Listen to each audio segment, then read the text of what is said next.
Saya ada pengalaman yang menurut saya paling angker. Pengalaman saya ini saya beri judul Penunggu Lantai 6. Pengalaman ini saya alami sudah cukup lama. Kalau nggak salah udah belasan tahun yang lalu.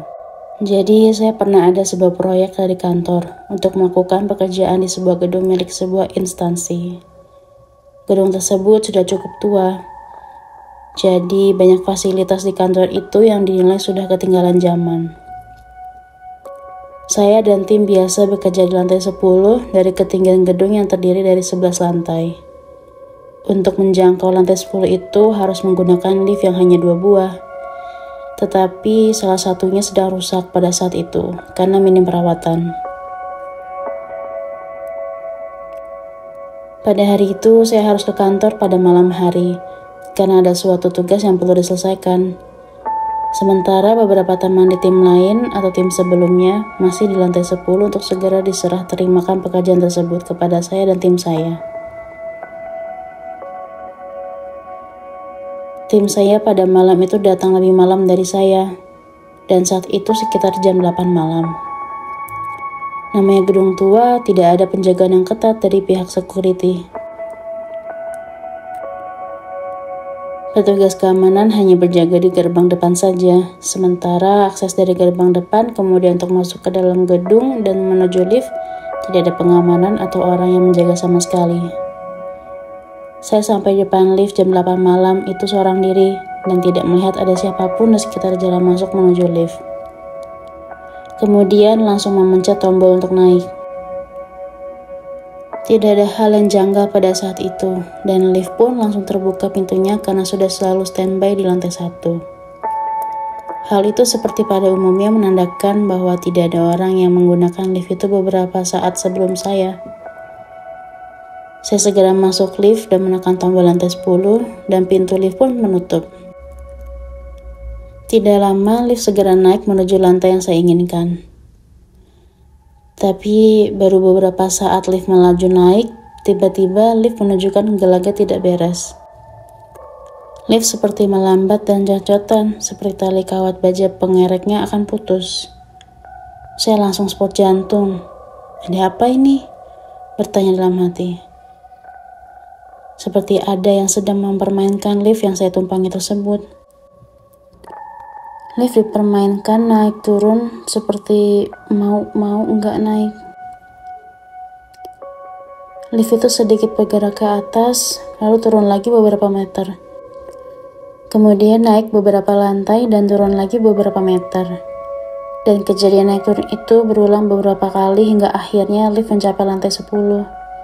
Alhamdulillah, saya pikir sudah sampai di lantai 10. Namun ternyata kejadian horor itu belum berakhir. Pintu lift tidak mau membuka di lantai 10 itu. Saya sudah pencet tombol untuk membuka pintu lift, tapi pintu lift tetap bergeming. Waduh, celaka lagi. Saya deg-degan.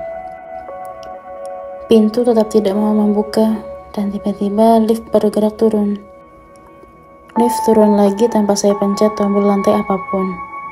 Situasi rasanya semakin kacau. Jantung saya pastinya makin deg-degan.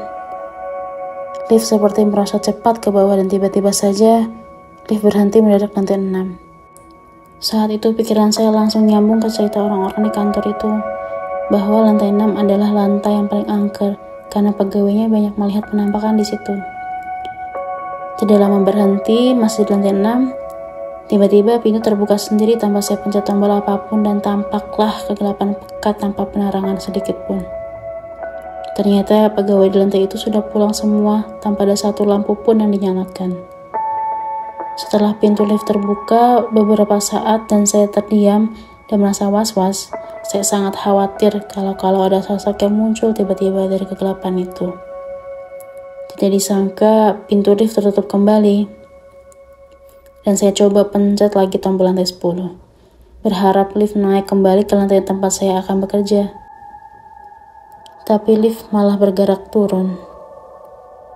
Namun ternyata lift kembali ke lantai 1. Saya langsung pencet tombol membuka pintu dan bersyukur pintu bisa terbuka. Dan saya pun langsung buru-buru keluar lift sambil membaca doa-doa. Akhirnya pengalaman ngeri yang baru saya alami berakhir juga. Dengkul saya bergetar dan jelas jantung masih berdetak kencang. Saya berdiam diri di lobi lift sambil menenangkan diri. Saya menunggu adanya kawan-kawan yang akan datang. Dan akhirnya beberapa kawan satu tim pun tiba dan kami bisa naik lift kembali bersama-sama ke lantai 10. Anehnya ketika naik lift bersama kawan-kawan, hal mengerikan yang baru saja saya alami tersebut ternyata tidak terjadi, alias kondisi lift kembali normal. Kejadian itu saya ceritakan kepada kawan-kawan dan usut punya usut. Ternyata gedung kantor itu memang angker adanya. Jadi menurut beberapa cerita, pernah terjadi sebuah kasus pembunuhan terhadap seorang wanita yang mayatnya dibuang di belakang gedung. Kebetulan di belakang gedung itu ada sebuah kali yang cukup lebar. Jadi mayat itu dibuang ke kali tersebut dan cerita yang beredar, sosok wanita korban pembunuhan itulah yang sering menampakkan diri di lantai 6. Namun hingga kini saya masih berprasangka baik. Maksudnya saya masih menganggap bahwa kejadian lift naik turun itu adalah karena mesin lift yang sudah tua dan jarang dilakukan perawatan. Atau dengan kata lain, lift dalam kondisi sedang tidak layak pakai dan saya sedang tidak beruntung. Saya berada pada lokasi dan waktu yang tidak tepat. Nah, kenapa berhenti di lantai 6? Saya juga nggak tahu. Mungkin kebetulan saja. Yang paling saya khawatirkan adalah ketika lift berhenti di lantai 6, tiba-tiba kejadian seperti ini.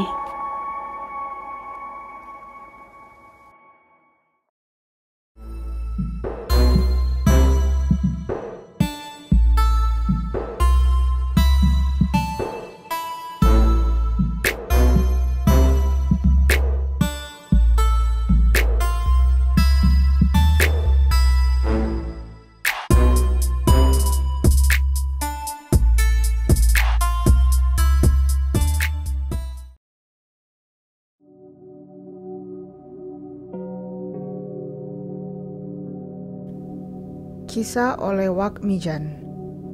Cintailah pekerjaan Anda, begitu pesan orang bijak, dan itu yang kini menjadi pedoman Samijan, pria yang akrab disapa Wak Mijan dan bekerja di kamar mayat RSU Dr. Pirngadi, Medan ini. Begitu enjoy bergelut dengan manusia-manusia yang tak bernyawa. Selama 24 tahun menjadi penjaga kamar mayat bukan waktu yang singkat. Segudang pengalaman mistis dialaminya. Seperti apa? Wak Mijan pun bercerita. Awalnya saat pertama kali bekerja di rumah sakit milik Pemko Medan itu, ia tak tahan mencium aroma mayat yang menyengat hidung. Terlebih mayat yang ditemukan membusuk. Pernah saya semprot minyak wangi, tapi tetap saja aroma busuknya muncul lagi katanya. Menurut pria kelahiran 24 April 1949 ini, pengalaman gaib yang pernah dialaminya merupakan bagian dari pekerjaannya, dan itu dijadikannya bumbu kehidupan. Ia bercerita pernah suatu kali mendengar suara orang menangis, asalnya dari kamar mayat. Lalu ia bangkit dari tempat tidur dan keluar dari kamarnya yang terletak persis di samping kamar mayat itu. Setibanya di kamar mayat, Wak Mijan tak melihat ada orang. Suara tangis itu berulang keesokan harinya. Tapi saat hendak masuk ke dalam kamar mayat itu, pintu kamar tersebut tak bisa dibuka. Seperti ada yang menahannya dari dalam. Gak tahu siapa, akhirnya kami jadi dorong-dorongan, ujarnya. Kisah mistik lainnya, suatu malam pintu kamarnya diketuk orang dari luar. Tapi begitu ketika dibuka, tak seorang pun yang terlihat. Bersama dengan itu, Wak Mijan mencium aroma bunga kantil. Pernah suatu sore, persisnya menjelang maghrib. Saat itu hujan gerimis. Seperti hari biasanya, Wak Mijan menikmati secangkir teh dan duduk santai di luar kamarnya. Sedang asik ia melamun, tiba-tiba sesosok bayangan melintas. Sosok tersebut menyerupai pegawai kamar jenazah. Karena menganggap sosok itu pegawai kamar mayat, Wak Mijan cuek. Tak berapa lama sosok itu kembali melintas. Saya panggil dan ngeliat. Saya kejar kok malah hilang. Kenangnya yang mengaku. Tak jarang televisi dan tape di ruangannya menyala sendiri. Karena seringnya mengalami keanehan, Wak Mijan pun tak lagi menganggapnya serius. Sudah biasa, imbunya singkat. Walau sering merasakan dan melihat penampakan makhluk halus, Wak Mijan tetap mencintai pekerjaannya. Padahal Menjadi penjaga dan membersihkan kamar mayat, ia tidak digaji. Saya senang bisa membantu orang lain, ujarnya yang mengaku mendapat uang dari formalin dan pemberian orang lain yang dibantunya. Menjadi penjaga kamar mayat bukanlah pekerjaan mudah dan bukan pula cita-cita Samijan. Pun begitu, pria Tambun ini senantiasa setia bekerja di rumah sakit pemerintah itu, meski tidak digaji. Katanya, banyak orang yang bisa ditolong. Ia mengaku tidak sengaja bisa menjadi penjaga kamar mayat. Ceritanya, tahun 1977 lalu, istri pertamanya, Poniem, meninggal dunia. Saat itulah pertama kali bapak 4 anak ini menginjakan kaki di RSU Dr. Pirngadi Medan, atau disingkat RSUPM. Awalnya ia ditawari bekerja di dapur umum RSUPM oleh Pak Sabari, pegawai rumah sakit itu. Ia pun menerima tawaran itu. Wak Mijan bertugas mengantar makanan untuk para pasien yang dirawat. Selama bekerja di dapur umum, kakek 7 cucu ini sering tidur bersama penjaga kamar mayat, Pak Ahmad dan Pak Min. Wak Mijan betah, akhirnya ia diminta untuk membantu menjaga kamar mayat. Sejak saat itulah ia menetap di sana. Ketiga anaknya dititipkan kepada adiknya di Binjai, Ponikem. Sebulan sekali ia pulang ke rumah melihat ketiga anaknya. Wak Mijan begitu menikmati pekerjaannya, meski sudah 4 kali menikah, ia tidak pernah meninggalkan kamar yang berada di belakang kamar mayat itu.